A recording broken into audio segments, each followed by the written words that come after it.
आइए मैं आपको एक और विजनरी के बारे में बताता हूँ। 1901 में जन्म इनका हुआ, बहुत ही गरीब परिवार में। इनके पिता में सब ऐब थे। शराब वो पीते थे, निकम्मे थे, कुछ काम नहीं करते थे, इसलिए भटकते रहते थे। जब वो 5 साल की उम्र का हुआ तो उसके पिता ने एक फार्म हाउस खरीदा। वहाँ माँ बाप काम करने जाते थे, बेटे को भी ले जाते थे। वहाँ पर जितने भी जानवर थे उनसे उनकी दोस्ती हो गई। दूर दूर तक और कोई बात करने वाला नहीं था।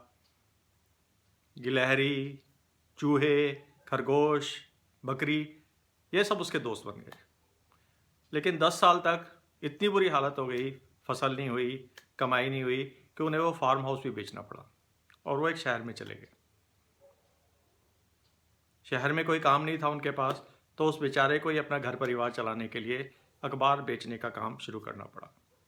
जब वो अखबार डालने बड़ी बड़े घरों में जाता था, जहाँ कि बहुत अमीर लोग रहते थे, तो उसका भी सपना बन गया कि मैं भी किसी दिन उतना ही अमीर बनूंगा।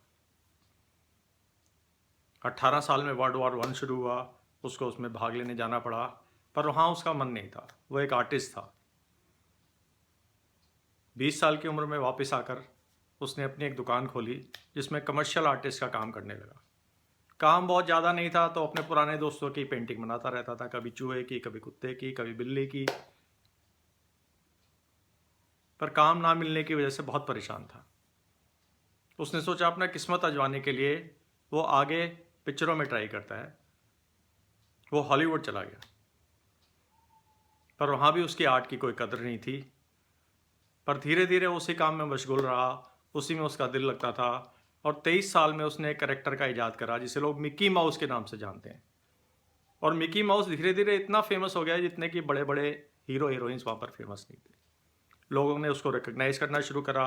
उसने एक वॉल्ट डिज्नी करके अपना एक प्रोडक्शन हाउस बनाया और कंट्रोल करने लगा। पर दोस्तों, उसका सपना बहुत बड़ा था। 50 साल की उम्र में उसने कोशिश करी एक बहुत बड़े थीम पार्क बनाने की, जिसे आज लोग डिज्नीलैंड के नाम से जानते हैं। कैलिफोर्निया में बहुत बंजर ज़मीन खरीदी उसने और वहाँ पे एक पार्क का डेवलप करा, जिसका नाम डिज्नीलैंड है। कुछ साल बाद उसने एक और उससे भी बड़े पार्क का सोचा। ऑरलैंडो में एक वो पार्क बनाएगा, लेकिन अफसोस उसकी इनॉग्रेशन से पहले ही उसकी मृत्यु हो गई।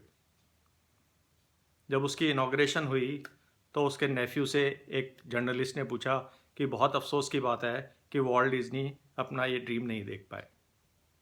तो उसके नेफ्यू ने जवाब दिया, नहीं, उन्होंने बहुत पहले से अपने सपने में सब कुछ देखा था, इसीलिए इस चीज़ का निर्माण हुआ। तो दोस्तों, कोई भी काम करने के लिए एक विजन की ज़रूरत है।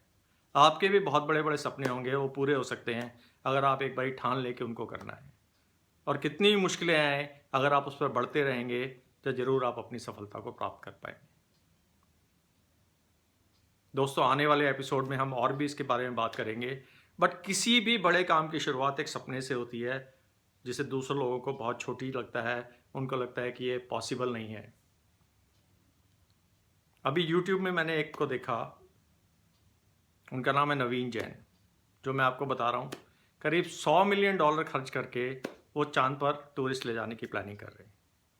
और उनका ये मानना है कि वहाँ से जो मिनरल्स और मेटल आएंगे वो ज़मीन पर करोड़ों अरबों रुपए के होंगे। आप YouTube पर जाकर उनका चैनल देख सकते हैं और उनके विचार सुन सकते हैं। आज के ज़माने में ऐसे ही लोग रियल विजनरी हैं।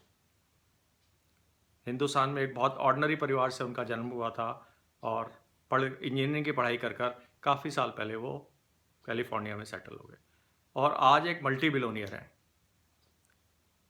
ऐसे बहुत से उदाहरण हैं, आप YouTube पर जाकर देखें और उन लोगों की जीवनी और टिप्पणियाँ पढ़ें, ताकि आपको भी मोटिवेशन मिले और आप भी वो काम कर पाएँ जो आप ज़िंदगी में करना चाहते हैं। मुझे अपना कीमती समय देने के लिए धन्यवाद।